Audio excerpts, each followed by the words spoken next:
در افغانستان. 6 نفر از چهره‌های خوب افغانستان نام ببرید که مردم به او اعتماد، ما به او اعتماد کنم.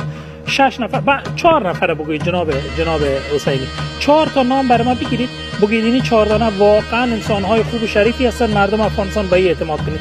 ندارید خودتان همین لحظه 4 تا نام ندارید پیش خودتان. جناب آقای لشکری 400 تا داریم.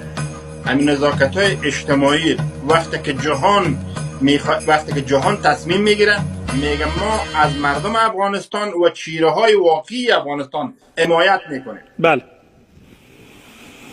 با هزارها انسان است. در مو آمریکا، در مو ایتالیا که شما هست، در می ترکیه که هست، ما هستم بهترین مردم هست. منظور من مردم عام نبودم، من جز مردم عام افغانستان هستم. منظورم انسان‌ها و سیاستمدارانی که در سطح شما هستند.